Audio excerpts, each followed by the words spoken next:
Hello students, welcome to our educational institute. तो बच्चों, आज हम इंग्लिश के पोएम को पढ़ेंगे। इंग्लिश का हमारा पोएम क्या था? अ टाइगर इन द जू।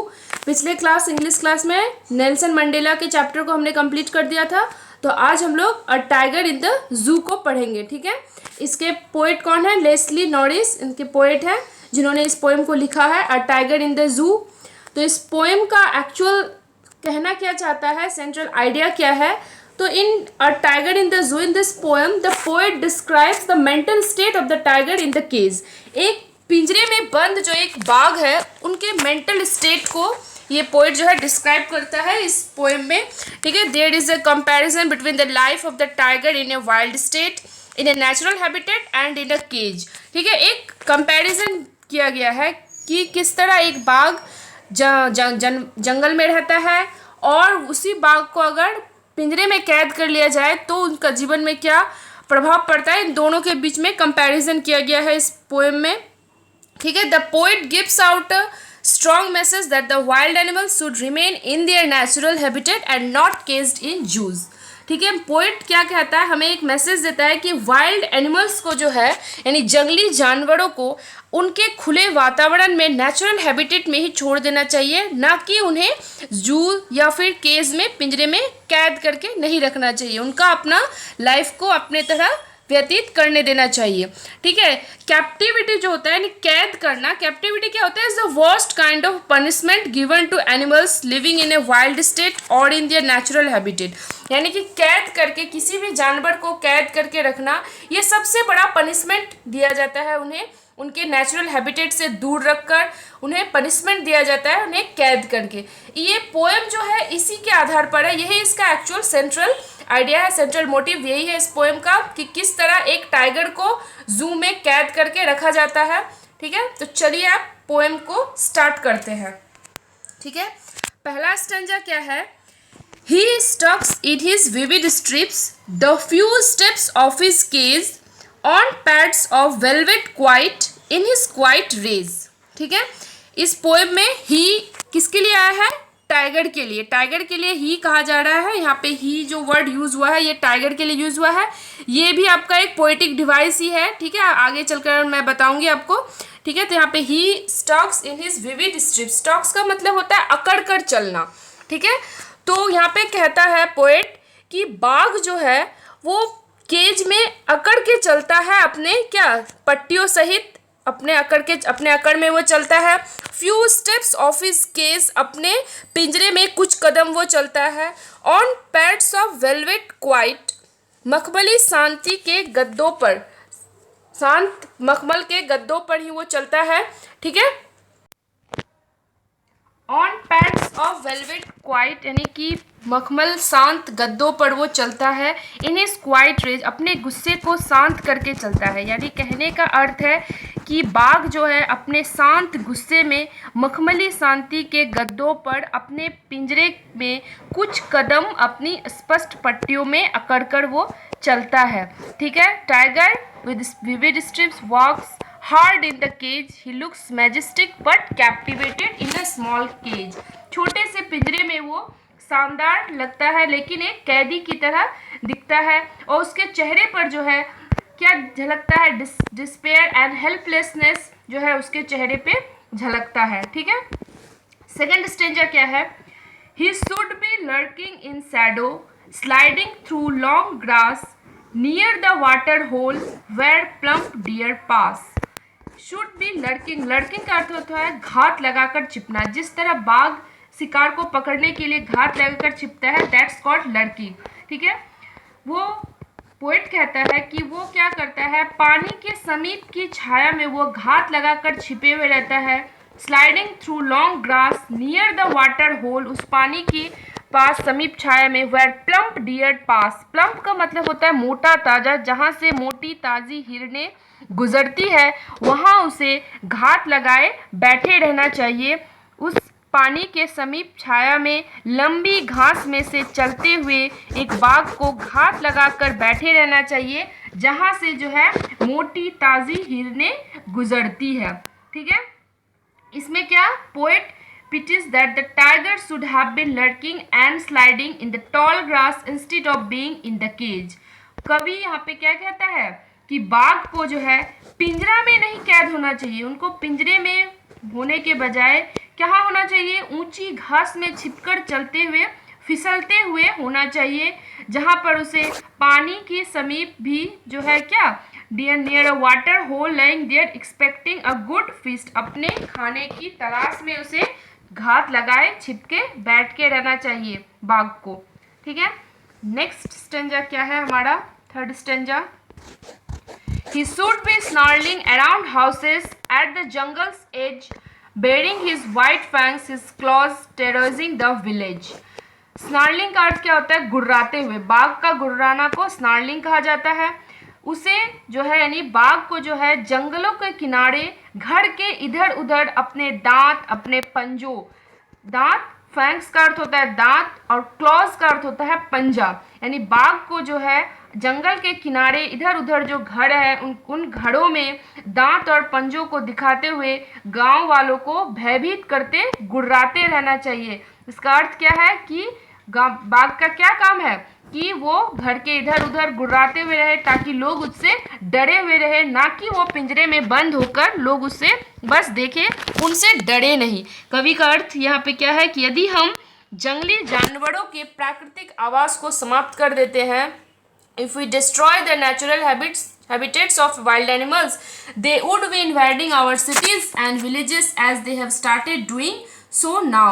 ठीक है, इस छंद में कवि क्या कहता है कि बाघ को शिकार करने से बच जाए तो अवस्था में जंगल के किनारे जो उसे घर मिलता है उसके पास जाके वो गुर्राता है और गांव वालों को वो डराता है, भयभीत करता है, उस तरीके से क्या करता है, गांव वालों को वो डरा के रखता है।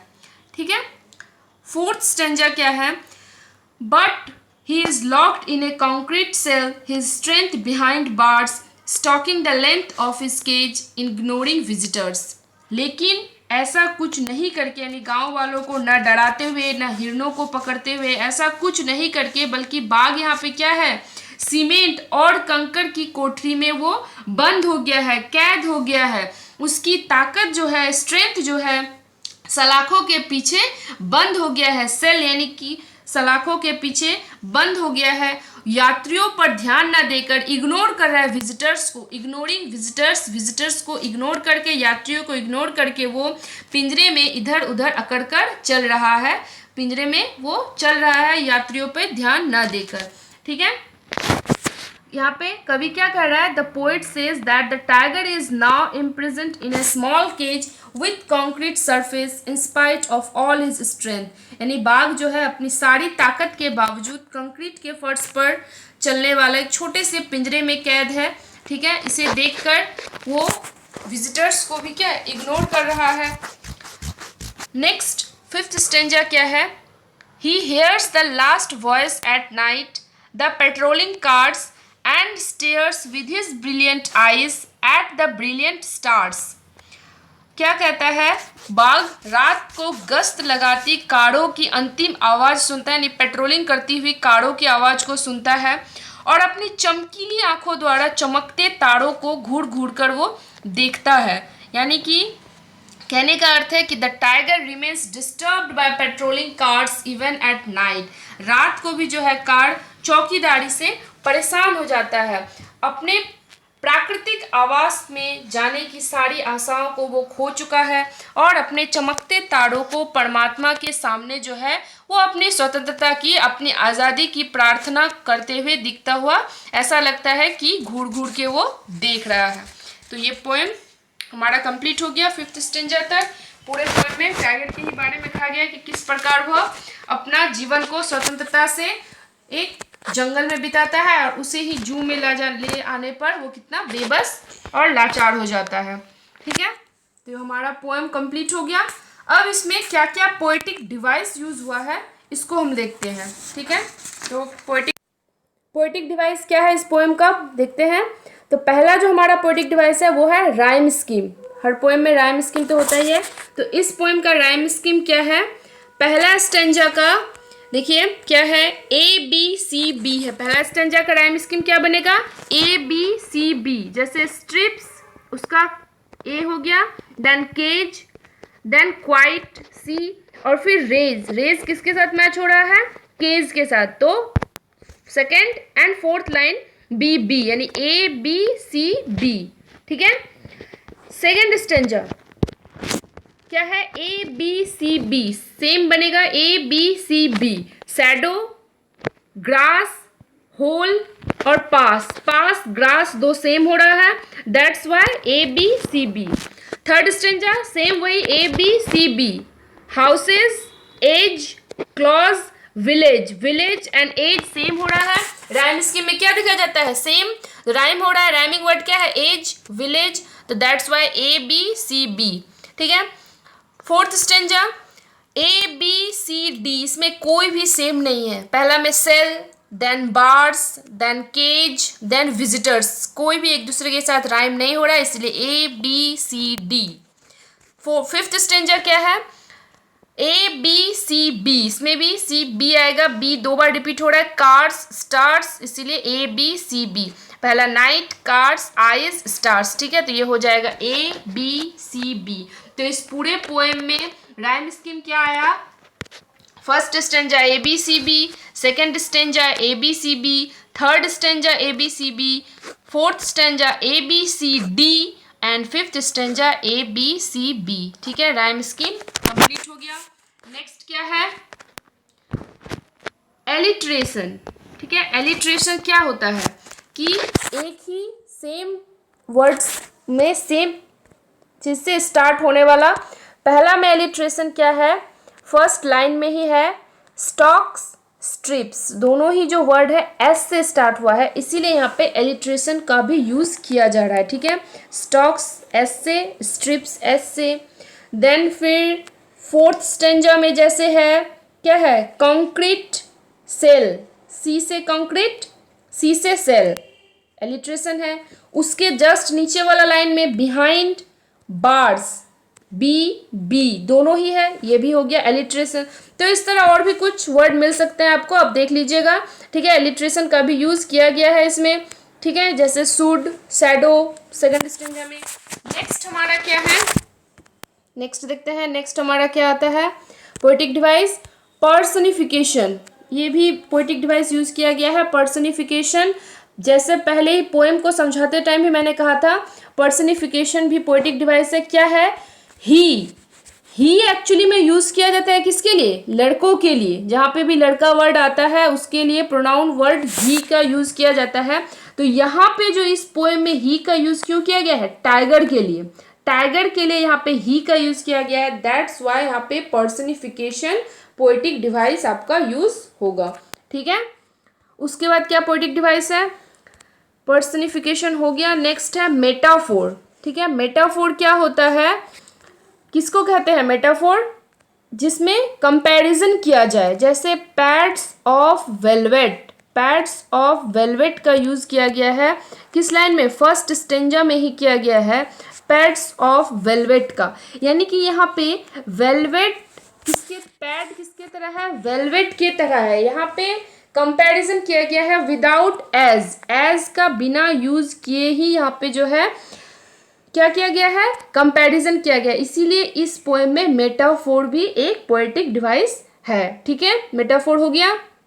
नेक्स्ट हमारा क्या राइम स्कीम है, देखते हैं, रिपीटेशन, पोएम में रिपीट भी कुछ कुछ वर्ड जो है रिपीट किया गया है स्टेंजाज में, रिपीटेशन, जैसे फर्स्ट स्टेंजा में रिपीट किया गया है, आप बुक में देखिए, फर्स्ट स्टेंजा में क्वाइट, क्वाइट दो बार रिपीट किया गया है, और फिफ्थ स्टेंजा में ब्रिलियंट, ब्रिलियंट रिपीट किया गया है, ठीक है। फर्स्ट स्टेंजा में क्या रिपीट किया गया है, क्वाइट, एंड फिफ्थ स्टेंजा में ब्रिलियंट रिपीट किया गया है, ठीक है। देखिए यहाँ पे ब्रिलियंट, ब्रिलियंट, ठीक है। तो ये हो गया आपका रिपीटेशन, हो गया इतना ही आपका क्या है, पोएटिक डिवाइस यूज़ किया गया है, एलिट्रेशन, रिपीटेशन, मेटाफोर, पर्सनिफिकेशन, यही सब आपका राइम स्कीम यूज़ किया गया है इस पोएम में पोएटिक डिवाइस का, ठीक है। तो हो गया हमारा पोएम कंप्लीट, ठीक है। पोएम को आप पढ़िए ठीक से, वीडियो पसंद आए तो लाइक, शेयर एंड सब्सक्राइब कर दीजिए ताकि हमारे चैनल के नए नए वीडियोस आपको मिलते रहे। Thank you.